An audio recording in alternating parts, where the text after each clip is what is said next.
All right, let's go ahead and get started since everybody was lazing off outside. You were in here, and just testify, you know, we were in here since 6:30, so I'm not sure why the door locked. I think it might be on our computer system is what it is, and it locked up or something. Okay, this is, tonight is our October safety meeting, and for those of you who might have thought they were going to get credit for wings, well, we're not tonight for various reasons. There was a lot of things going on, and by the time I could get it inputted into the computer, it was under the 2 weeks, which you're supposed to do ahead of time to set the meeting up, plus the fact the guy who was the FAA guy in here, you know, we talked it over with him and stuff. What we're going to try to do in the future on the wings program is set up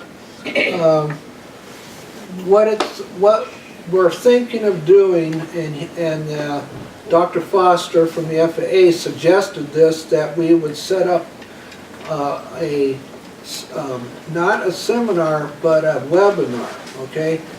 You still have to come here, but what it does is that it precludes having people who, the last several times we've had people try to get on the base who didn't read the fine print that I have in the email that goes out. They didn't read the whole thing that says that you got to have authorization to come onto a base. And so they sat out here all fuming and everything, and all upset and mad because they couldn't get on the base until they read the fine print. I even had one guy admit, he says, oh, I didn't read it on my cell phone until after I couldn't get on the base. We did salvage a few people, and we had a couple of guys who went out and picked them up and took them and brought them in. But we keep having that problem, so to try to keep that problem, the way Dr. Foster put it is we advertise this as a webinar, which typically would be one of these things where you watch it on a website, but we won't have it on a website. What it does is just highlights for you guys in the Aero Club to still be able to get credit through the wings program, but not sit there and open it up to everybody in the world who thinks they can get on the base to go here. We don't want to close the door totally to the people on the outside. Of course, you know, we still want to make sure that if somebody wants to go, they can go. But this webinar way of doing it, Dr. Foster says there's several organizations that do that, where they want it only to be members only, you know, type thing. It still gives you guys the chance to still get the credit, though. Okay, enough said on that. Tonight, what we're going to try to do is, if we can get past Bob tonight, we're going to try to have a little bit of fun tonight. What I'm going to do in the first part of it is going to talk about flaps and the usage of flaps and just what you can use flaps for, because there seemed to be some ignorance on it. And then the second half, if we get there, is going to be on charts, just plain charts. And I'm going to pop up some things up on the screen just to get you to kind of look at some symbols on charts that normally we don't necessarily see. I learned some things on this, and now I don't know about Cliff. Cliff he's probably knew it all, especially flying helicopters. But there's some neat things. So let's get going here. Okay. Bob over here is our Aero Club manager, and then you got Cliff Schumann, who's our instructor, and you got Jerry Rollis, who's our other instructor. Let's see, John Law, who's our chief flight instructor, and let's see, Colonel Ball. Colonel Ball, yes. You can call me Randy, Raj, and we've known each other for a long time. Yeah, I know. I knew you back, never mind. He's a T-34 overhead, okay? And Jerry can also do T-34s, and let's see, John, John, you can do those too. And let's see, and I think I don't see anybody else. I don't see our mechanic here. Yeah, okay. Yeah, I guess our mechanic's out working on airplanes right now. We can't drink, okay. Yeah, hopefully he is. Okay, we have an agenda. We introduce new people. Okay, so we've got some new people. I know we do because we had a bunch of people come in and join. But I don't know where you are. If you are new and never been introduced in this meeting, please stand up.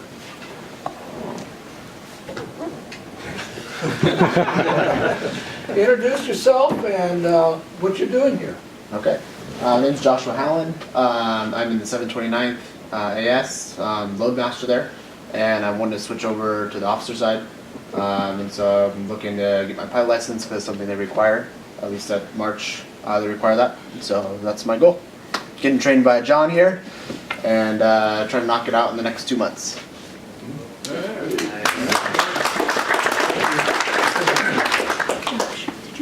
My name is Wai, and I'm on comp squadron. So I just came back from tech school actually, and I actually on power surface army. I drove tank. So why not flying a plane right now? We kind of have tanks, but they're not really. Welcome to the club. Peter Kikata. I'm in the 56 APS. I just want to get my pilot license and we get into the airlines. Okay. You don't want to get into the Air Force, huh? Or Marines? Airlines. Yeah, I know. Anybody else? Okay, all right. All right, here's the new pilot ratings. Okay, Yep. this is a tough one. All right, first off,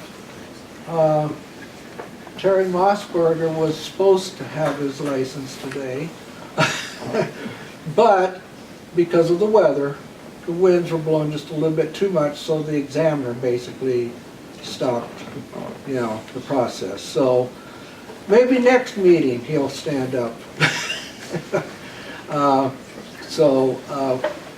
One little side note, Terry tried to do it a week ago, and watch out what you do with your name. He couldn't do his check ride because his name, what was it, on the test was different than what was on the Aero. Is that what it was, or? When I took the ground test, the people at the testing facility just took my driver's license. I didn't know this, but apparently I never really realized it, my driver's license only has my middle initial. So when I went to my DPE, he was looking at my ground test compared to my pilot certificate, and he was like, wait, the ground test says Terry L. Well, your student pilot certificate says Terry Lamar. This could be Terry Larry, Terry Leroy. You didn't take this test, dude. So, yeah. Get your full name. Just make sure your pilot certificate matches your ground test wherever you go for all the student pilots. Yeah, just a heads up, and of course your instructors know that now. And of course Jerry already kind of knew that, but it was one of these kind of little things that we find out the hard way, and so just kind of keep that in mind. Okay, anybody else has gotten, is anybody soloed for the first time? About Sophie. Sophie got her. Yeah, I know. Well, Well, Sophie, Sophie, we introduced her when she got her license anyhow, but, I don't think we See did. Trevor. yeah, Trevor got his, what, a week or so ago, but I don't see him Trevor tonight. Peterson. yeah, but I don't, I guess a lot of those people aren't here. Well, okay, I guess not. Experiences, this is just a little something where if you got something that's, Terry could tell you about his, he already told you about his experience. Anything else that anybody wants to share with the rest of the membership here? Safety's not here, so you're clean. Yeah, safety's not here, so. Yeah, but, Yeah, hey Roger, I had a really neat thing happen a couple weeks ago. I went out to Redlands and met with a guy that's got the Pt1 out there. And he let me get checked out in it from his instructor pilot. And it was interesting because the PT-19, you know, it's an open seat monoplane World War II trainer, and it is as easy to fly as an airplane can be. Huh. So you look cool in it because you're in this old plane, but the fact of the matter is anybody can fly this plane. You can fly a tail dragger, you can fly this thing, and especially the landings. It's got these oleo gear that just forgive anything. And you know, we talked about, you know, the PT-22, which was also being used at that same time, was a challenging plane to fly and very unforgiving at low speed, easy to stall, and they lost a lot of people. And actually, at the time, a lot of people were killed in training flying the PT-22, but not in the PT-19. But the people who qualified in the PT-22 were much more successful in more advanced aircraft. And it kind of occurred to me that you can be fooled by something being just a little too easy. Yeah. And actually, you know, you need to continue to just, you know, keep applying the basic principles of flight and remember what your instructors have always taught you, and stay on top of something, because you can be lulled into a false sense of security by good weather, perfect conditions, a plane that's very forgiving. It could probably get you to quit paying attention or not to pay as much attention to the things that you've learned. And I thought, that just kind of occurred to me the day that I was flying. I had a great time, but I knew that I wasn't as good as that plane was making me look. I have to tell you something about the airplane. The engine was overhauled by a guy that's 90 years old. And the only guy that knows how to overhaul it was back in Ohio. Massachusetts or He's in Ohio somewhere back there. Yeah. And it took him about 6-9 months to get it done. But he's the only one who knows what kind of screw's supposed to go in here, what kind of part's supposed to be in there, and he's got a few spares laying in his garage. So that's Lenny's airplane. Yeah, Lenny, Annabelle. Yeah, Annabelle. Beautiful airplane, and Wow. I'm not complaining, obviously. But it did make me think that you could be easily made to think that you're better or more competent than you are on any given day, and maybe made a little lackadaisical Oh, wow. by other conditions, not just the plane. Yeah. I've been told that about the C-17, but that's another story. Yeah, I've been told by my old former commander, he says, if this had been the 141, these guys wouldn't have made it. I mean, some of the pilots, not all of them, of course. But the C-17 is a very forgiving airplane, and it flies as a computer, is what it is, so. Anyhow. Thank you, Gavin, for that. Anybody else? Okay, we're going to talk to the Aero Club manager, or he's going to talk to us. He's going to yell at us, so. After 5 years? Let's see, we're going to talk about, do you know your flaps? And we're going to look at charts. Hopefully we do. Hopefully we don't run out of time. Forget that last one. Okay, Aero Club manager. Let me get my list. It looks like 12 paper. So how many people read the SOPs and the 117, which is the Aero Club? How many people have read it? How many people go back and look for a review in that? I highly recommend that you get back and look at the SOPs. They're all new. And look at the 34117, which is the Aero Club program that's been set up for the Aero Clubs. I also have another one that talks about operations and the operation of a T-41, T-51, T-51, T-53, and one other aircraft that I just found a regulation for, believe it or not. But there are some things in there that people are missing completely when it comes to operating here at the Aero Club. So I have a couple questions as we go on here. Can one fly an aircraft without checking it out? No. One's not supposed to. Well, that's a good answer. That's a good answer. Well, it's not supposed Okay, to. anybody else have any ideas about whether we can check out everything? If the computer's inoperative, you can use You could use it, manual right. stuff. But you are not to take and open up the door, grab the keys, file a flight plan, and disappear. That has taken place, and if that individual had an accident, we've been shut down and not had a meeting tonight, I'll guarantee you. So that's why I must say, go back and look at the SOPs, review them periodically just to refresh your minds. I have to do that. And there's a lot of changes out of the old SOP as compared to the new one. I've tried to incorporate some stuff. There's still a few things I gotta get back and change since it's been signed. And one is altitudes, because I specified 2,200 feet when really the downwind is 25. And 3,500 on the west side. So just be sure that you take and do that.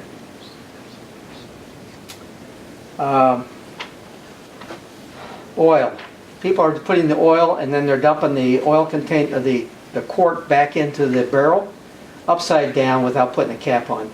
That becomes a hazmat issue for us because it eats through the liner that we have in there. It's just a 33-gallon bag. And I double everything up. So put the cap on it because what we do is we drain them in the hangar.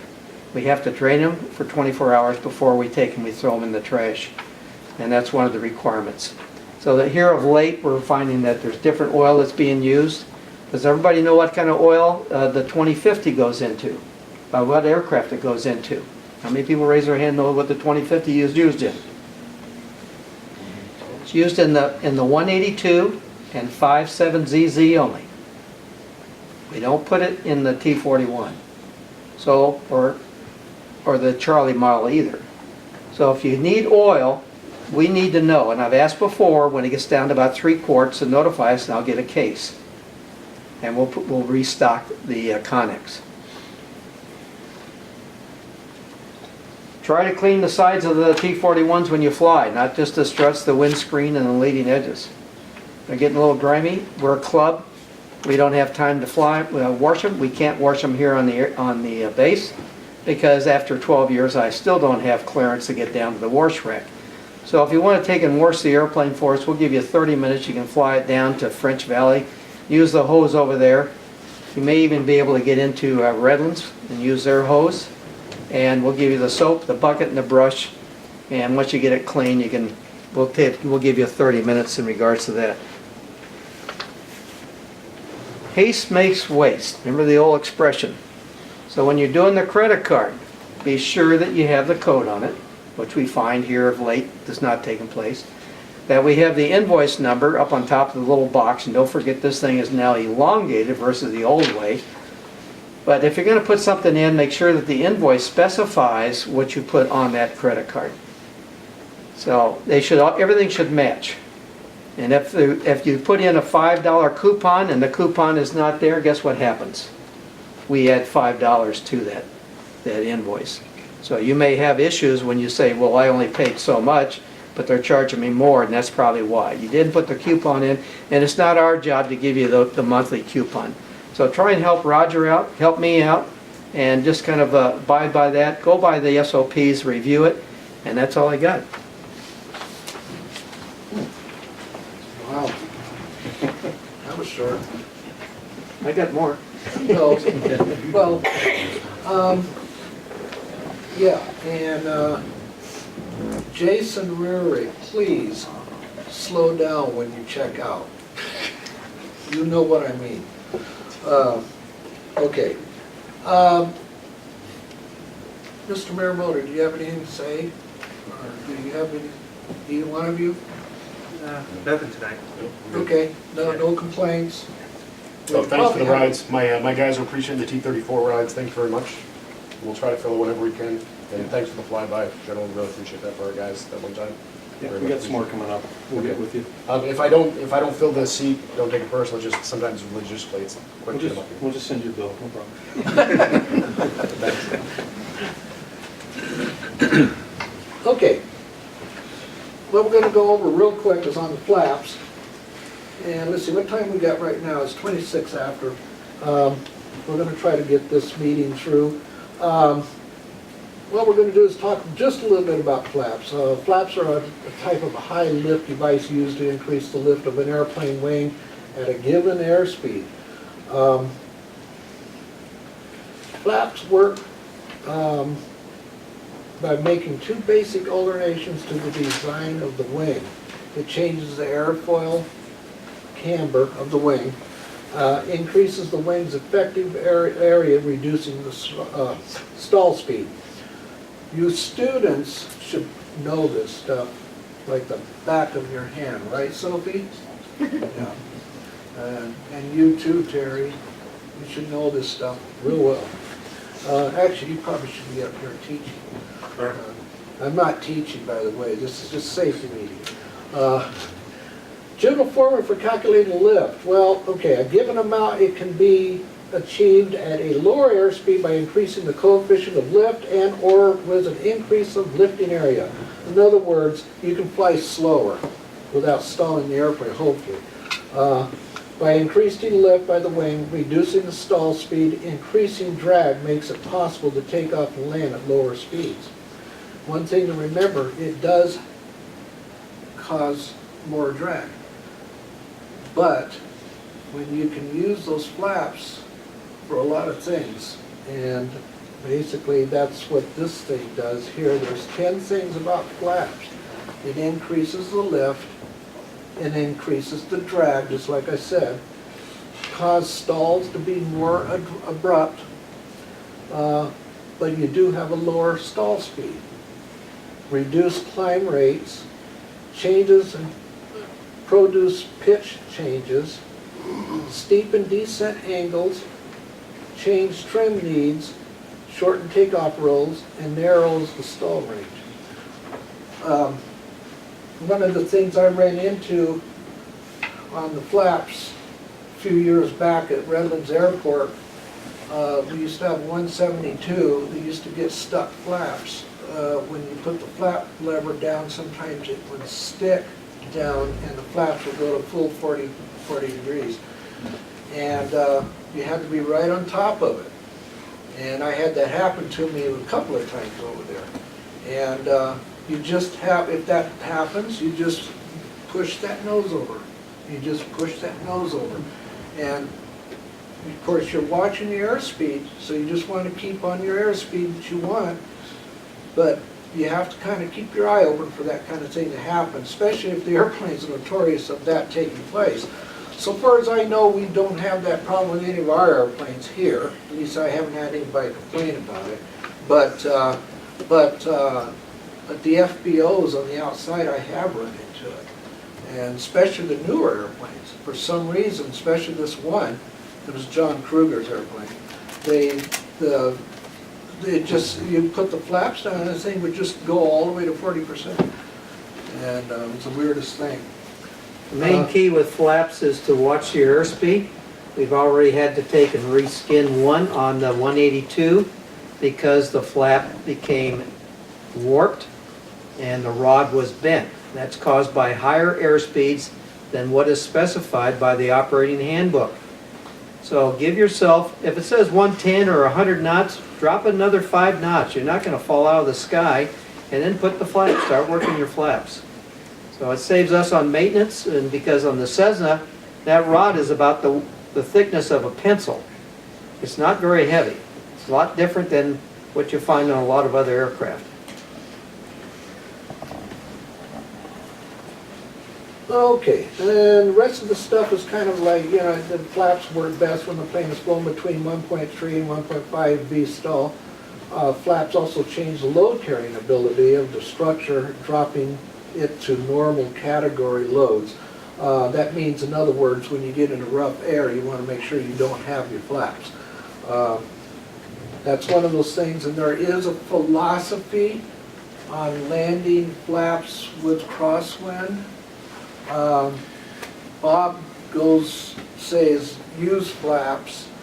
I, in the past, have been taught not to use flaps during crosswinds, strong crosswinds. And it's worked for me. I've been able to land an airplane quite successfully in strong crosswinds without the flaps. But, you know, so there is, I've read several articles where you had the pros and cons on it. Do you land with flaps with strong crosswinds or not? You know, I've had stories where people said if you use flaps and you get that gust of wind, it's going to cause the airplane to react to it faster. So that's just something, you know, like I said, Bob believes in landing in flaps. I don't necessarily do that. But, of course, it depends on the situation, too. totally. Your airplane is very stable with full flaps because you're carrying a higher power setting.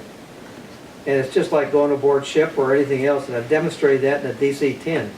You can take and set full flaps with a 40-knot crosswind and never touch the power all the way down the landing. It's very, very stable. So sometimes I just tell, go out and practice and see what you think, and then find what's easy. If I fly no flaps, I'm on a teeter-totter, so I either have to have power on or power off. I'm always jockeying the power. That's the reason why I fly flaps. Doesn't it stabilize your everything also?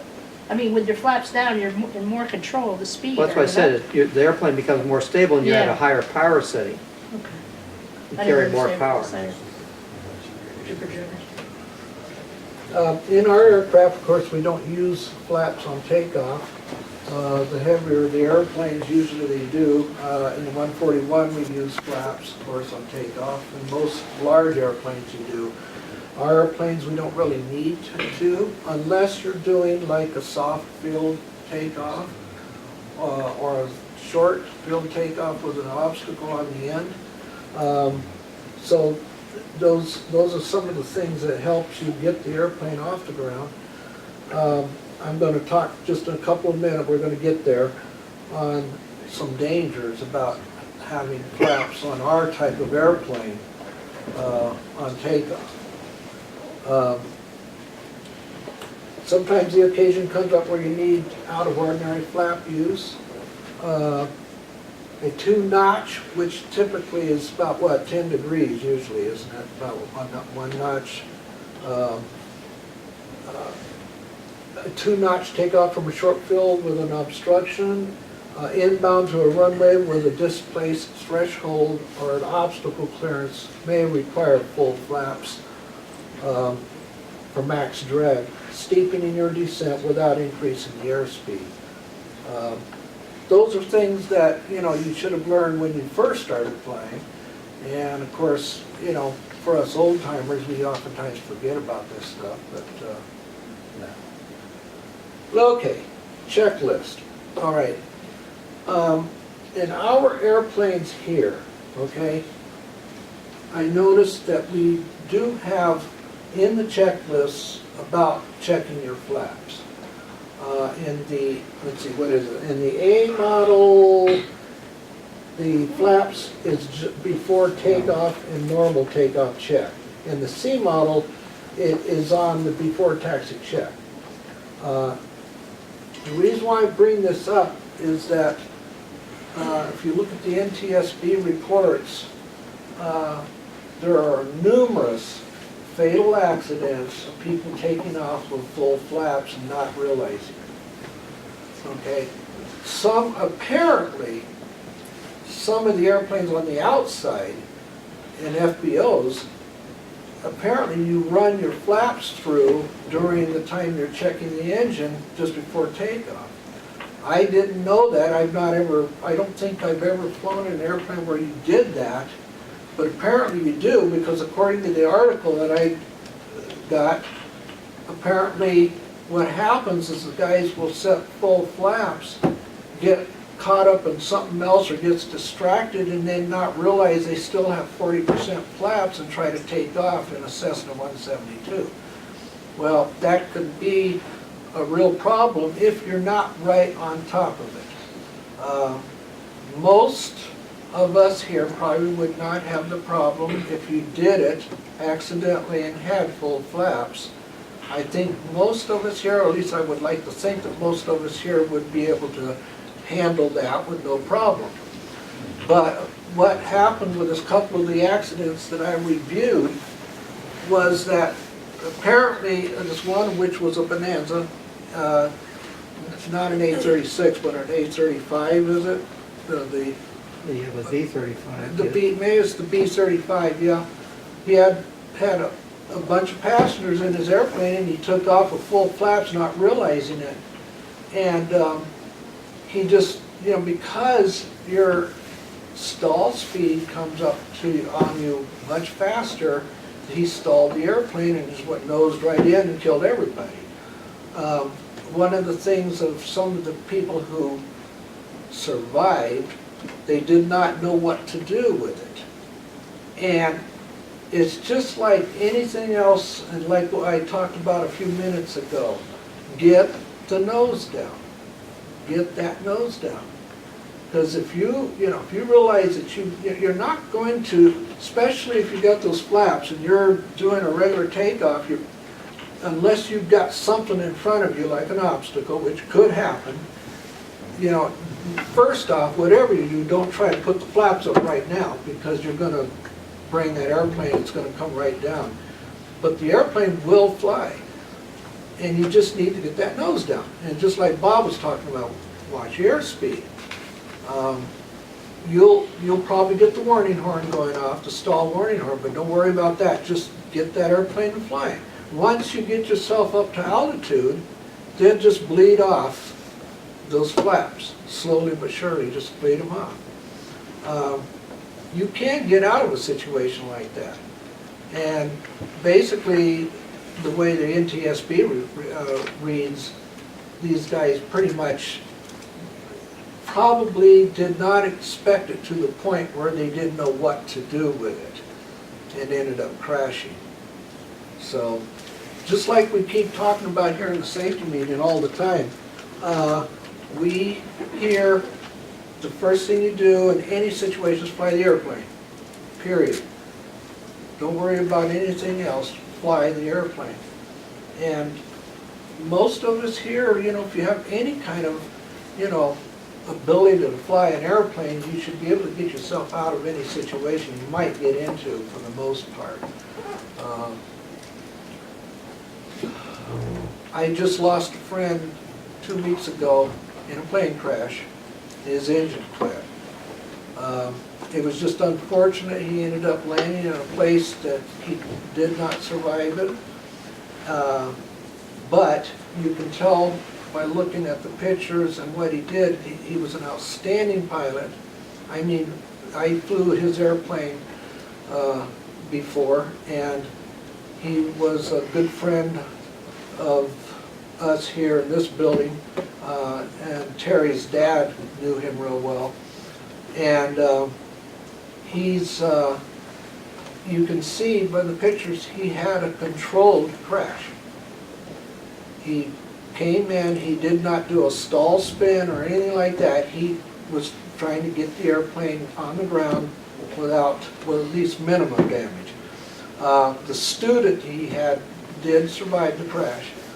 The next day, an a Bonanza A36 crashed, losing his engine also, less than 100 yards from my friend who crashed. He did a stall spin. He did exactly what happens when you don't get that nose down. And he had an uncontrolled crash. Frank had a controlled crash at least. It was just unfortunate that he hit these, it was in a nursery, and there was these cypress trees that were there. And his plane hit those cypress trees with the pots and everything, and it was unfortunate. But it's still, you can see the difference between how Frank handled it and how this other guy did, just within a 24-hour period. Know your airplane's flap system, know your airplane. That's the bottom line. Just, you gotta know your airplane. For those of you who rent airplanes, which is most of us here, at least, when you get into an airplane, for those of you who are moving up into the T-34, get to know that airplane and fly it as often as you can. And of course, we've talked here about currency before.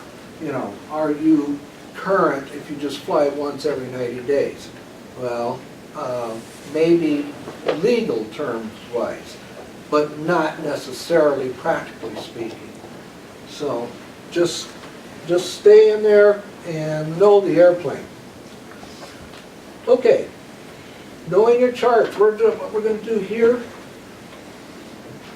I would appreciate it that some of you guys would at least try to answer these questions when you look at them, okay? Not just sit there like a bump in the log. It's the whole idea of this is that you're supposed to be participating with some of this, okay?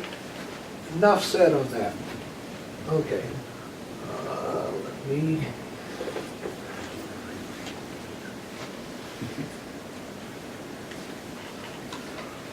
Okay. This right here was meant to be fun, okay? And this was produced by LPA to just do just that. And just to have a little bit of fun. We do not have answer sheets or pens or pencils, so we'll just do it by yelling. Okay, symbol 1. Which one of the, what is this symbol here?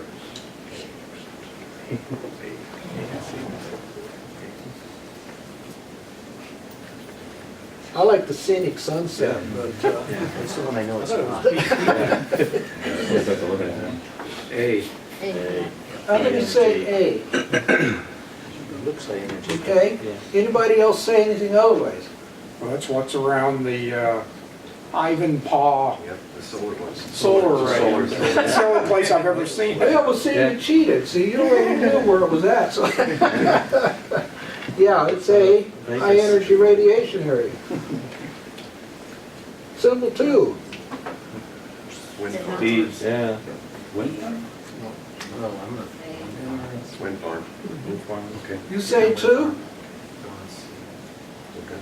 Who says A? Who says B? We got some hands. How about C?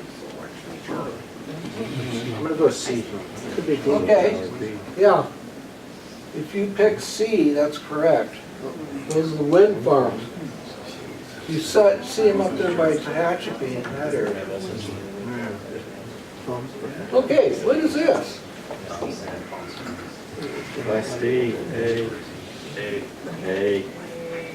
How many say A? How many say B? Gee, nobody's willing to risk? Okay. Yeah, I'm gonna guess B, class E. B, it's A. Because you got the little box, minus, Exactly, yeah. right, it's in blue. It's So in that should blue. give you a clue right away that it's a control, has a control tower Yeah, in yeah, blue. it's class D, yeah, or number A. Yes, absolutely, and that was what, I recognized that. Okay, number 4. Cranberry farm.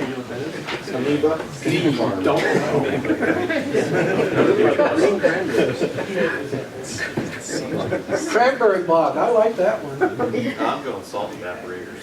What's that? I'm going salt evaporators. Look at those speckles. Okay, Gotta be salt. all right. Anybody else? I'm gonna go with fish farm. I'm going with fish farm because it's in blue. Blue's water. Those look like trout to me. Yeah. They do? Really? From very high up. The green bow trout. Well, if you said B, you would be correct. Well, now, we're gonna look at the answers here in a couple of minutes anyhow. How about this one? Oh, that's A. Greater than 1,000. Yeah, you instructors and students probably know this one right off the top of your head. Yeah, is that right? Terry? See.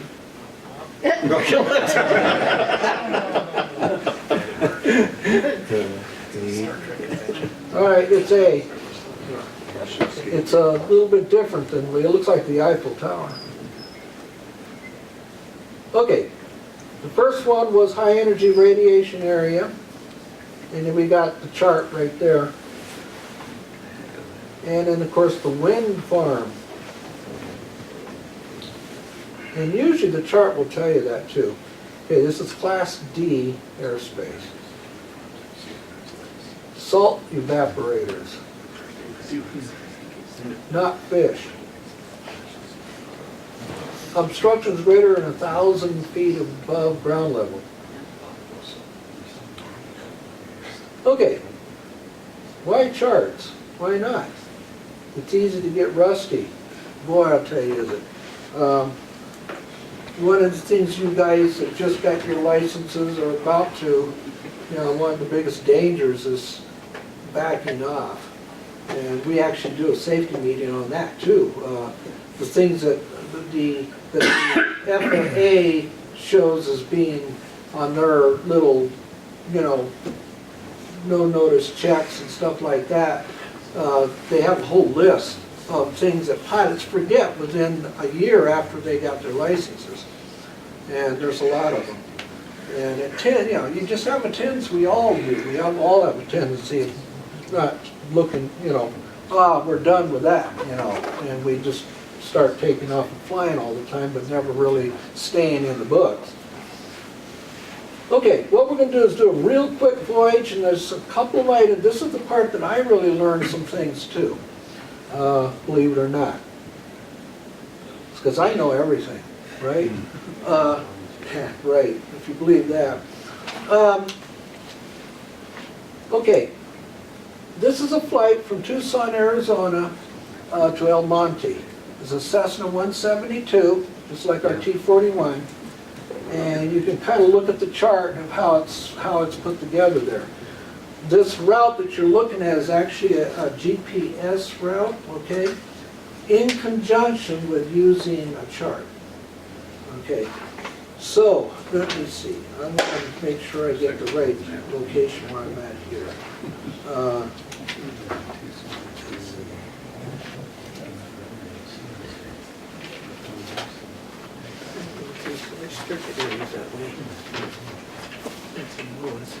Oh, you're back. I thought you left.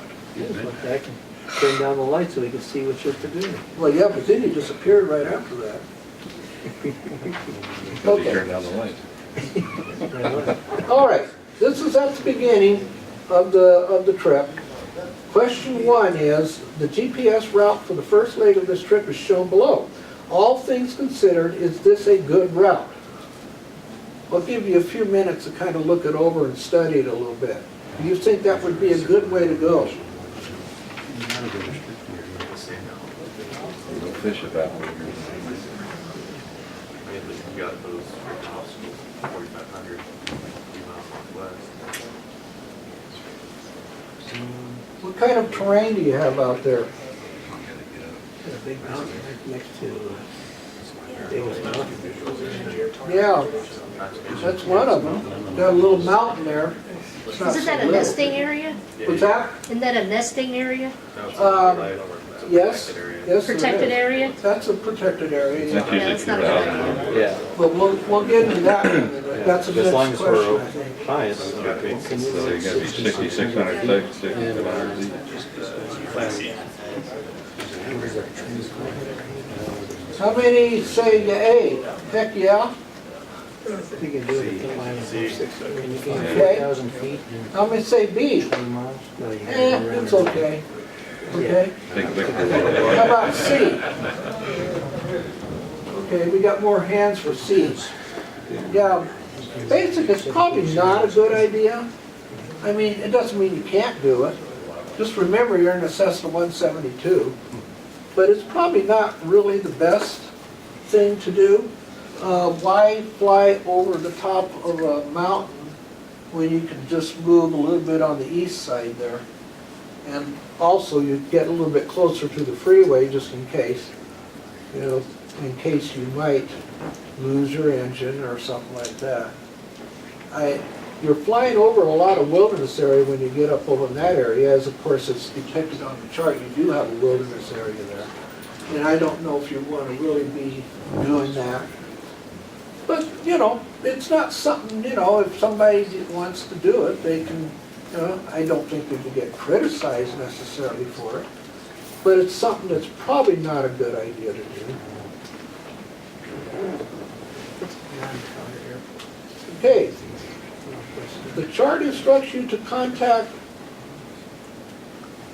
how do you say that? Picacho. Picacho. Stage field tower within 4 nautical miles. The airspace surrounding the field is.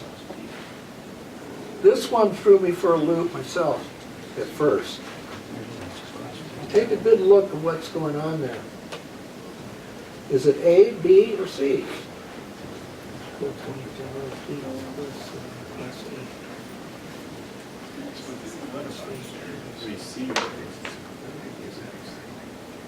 Who said C? Did somebody say C over there? How about A? I said Aaron. Okay. Who says B? I say it's B. Control tower, within 4 nautical miles. The regulation still holds here. If you get within 4 miles of the tower, you're supposed to contact them, right? Below a certain altitude, of course, 2,500 feet above ground level. However, what class is it? This is one of those odd ones, okay? This is what threw me for a loop. It is a Class G airspace. There are Class G airspace towers out there. And it's usually depicted upon your charts, and it even tells you to contact the tower. So that one there was a little bit of a surprise for me. Skydive Arizona. Question number 3, you are using a mix of GPS and piloting.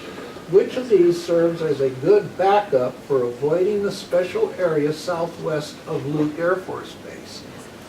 Which is, you can see it right up there in the upper left-hand part of the picture.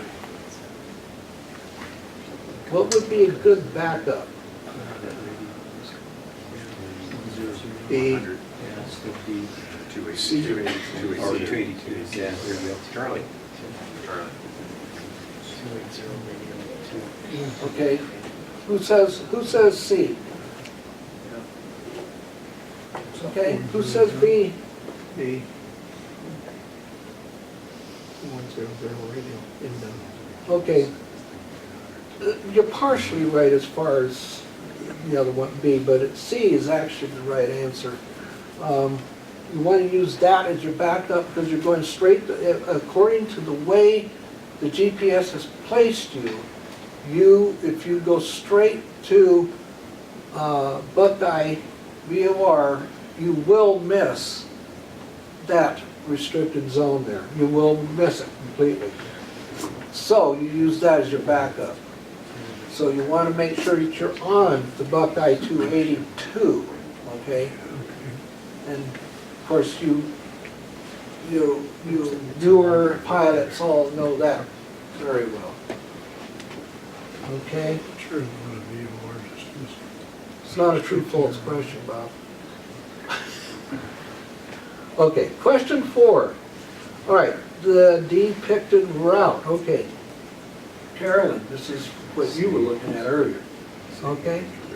So which one of those is that? You're going to fly right over the top of that wilderness area. A, should it be flown? No, not flown at all. Or should not be flown lower than 2,000 feet, or must not be flown below 2,000 feet. Okay, who says B? Okay. Who says C? How about A? It's a shooter of mine. Well, I guarantee you A is not right. Okay. There is nothing that mandates you flying over a wilderness area in any altitude, okay? You should not fly lower than 2,000 feet above ground level. I'll go back to Joshua. But the FAA does not require you to do that. Okay, now you might have an environmentalist out there that's getting your N number and might shoot a gun at you. Oh, Roger, it's only in certain areas, because if you go down to French Valley and look out from French Valley to the south-southeast, there's a bird sanctuary there that's a no-fly zone. Yeah, but And it's considered the wilderness. but what does it look like on the chart though? Well, it depicts just like this. It says no fly over. Okay, then it must say that on there again. Yeah, because according to the FAA or to the FARs, it's not required to do so unless, now I always preface it saying unless noted otherwise. So there must be something that says that you can't do it. we'd have to look at that. Because as it is right now, unless it does say that, you don't really have to, but you should. You know, you should be above the 2,000 feet. That's something, you know, and the FARs do say that. They always say that on all different things. They always tell you unless noted, you know. And there might be something in there that might say otherwise. Okay, number 5. In the midsection of the route, you will be using GPS for primary navigation. Flying east to west, okay, that means going right across the screen at a horizontal route. Your previous waypoint was Buckeye. Which of these would be a better waypoint? Do you want to use Blythe Airport, or do you want to use the Blythe BOR?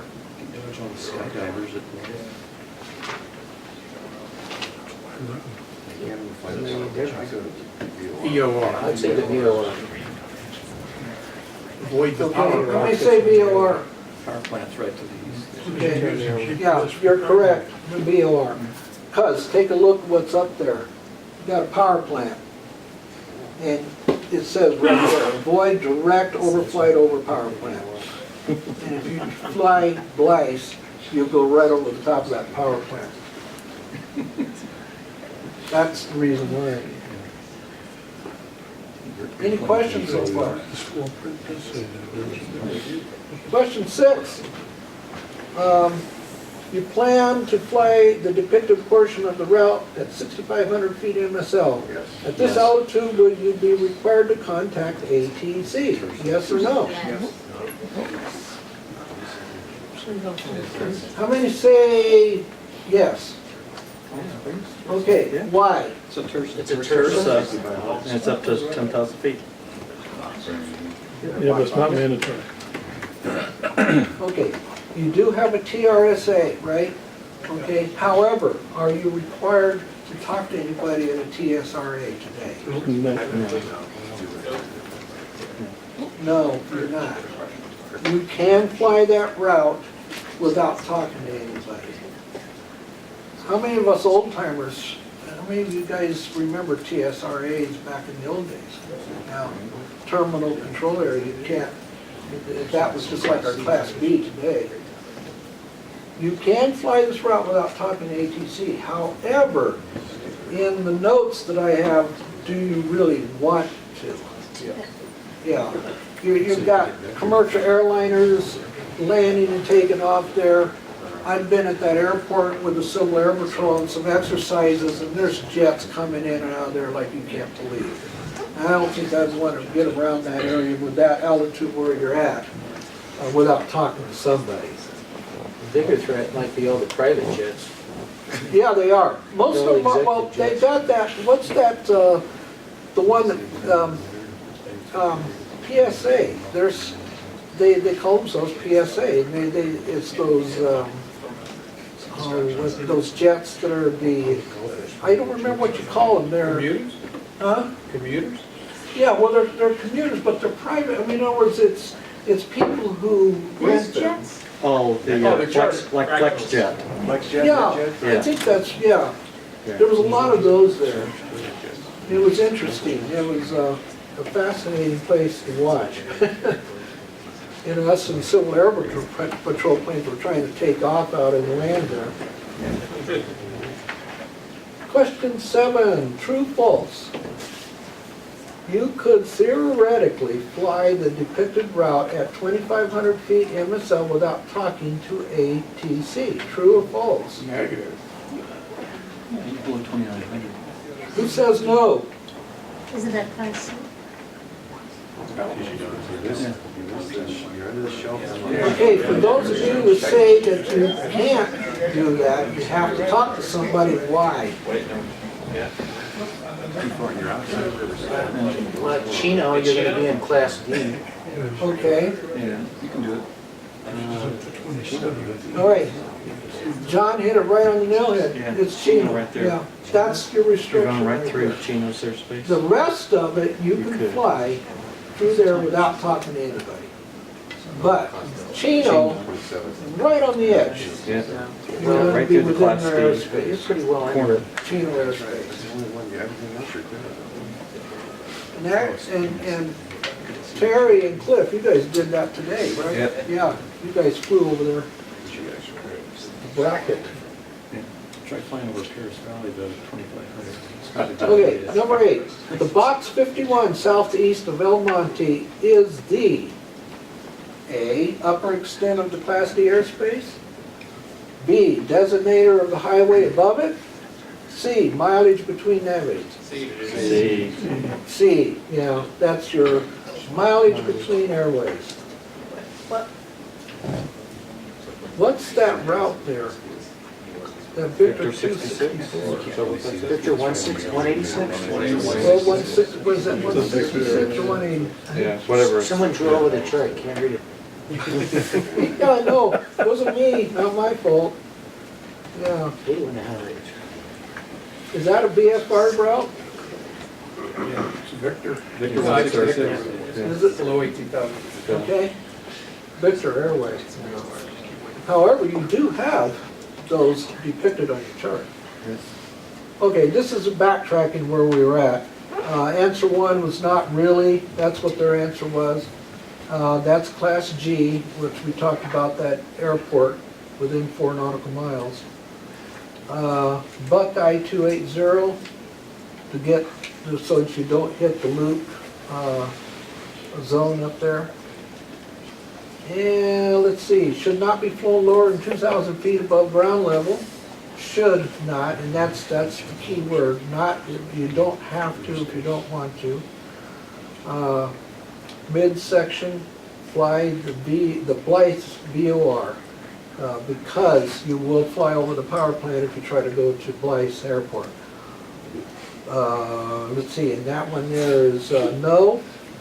You plan to depict a portion of the route at 6,500 feet. At this altitude, you will be required to contact ATC. No, you do not. And false. Fly to depict a route at 2,500 feet. About talking, okay, that was the one where you fly through Chino's airspace, so you do have to talk to somebody. And 51 is the mileage between nav aids. These things right here are just aircraft chart, or this one previous was an aircraft accident, which I have the whole thing right here on it, and what happened. This is not a chart, however, this is probably one of, I like Jerry Rollis and the way he teaches, because he makes sure his students have one of these things. Airport Facility Directory. It's invaluable. It has got so much information in there. It's not called that anymore. Yeah, it's called chart supplement now. Yeah, it's called the chart supplement now. It's still an airport facility directory. Let's see. Okay, one more, and where are we at in time? Oh shoot, it's a Pi Master. Real quick, what is that? See. Flyway. How about that one? Less than 1,000 feet? That's a camping area, yeah.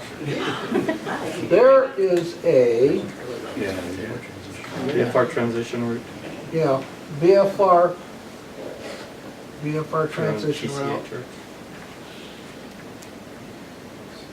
Oh, it's got the one C. This one threw me for a loop too, and I learned something about this. This is C. This is a Class E surface area. And if you look at your charts on the symbols, you'll see that on there. It's a magenta dotted line that goes around the airport. So it's a Class E that goes all the way to the surface. Only if it's less than VFR conditions. Right, yeah. And that just now all that does is it means to us as pilots, what's the so what on this? The so what on this is that anytime it's less than VFR, that allows an instrument pilot the ability to go from the en route to the instrument approach to land, and so that he's got cleared airspace. So that when you see that magenta line around that, That means it'll go all the way to the surface and it's controlled, but only when it's less than VFR. Thank you, Cliff. Now, don't we have a little bit of this airspace heading towards Riverside from here? Out of our Class C? Isn't there a little bit of this Class C to the surface? There's a Class C extension. Yeah. It might There be is a to the Class C. northwest of And the it's to the Class C. surface in IFR, right? Yeah. Yeah. We never get to use. How about that one? Must be B. Shipwreck. Yeah, shipwreck, you know. You guys from the Navy should know this one. Hope not. It's like Yep. That's a We sink them. we don't shipwreck. mark. And apparently there is several. Yeah, that's, okay, and then of course we went through that VFR transition route. Okay? That's a transition route like LAX, San Diego. And then of course obstruction is less than 1,000 feet. VFR flyway. Not a transition, they call it VFR flyway. Okay, and then of course Class E surface area, shipwreck. Okay, and then they go into electronics and all that kind of stuff. One thing about using your iPad is Bob can tell you a few things about that one, but your iPad can die while you're up there. So be aware of that. Bob can tell you a couple of stories that happened to him already, his screen going blank, a few things like that. Army helicopters, as a matter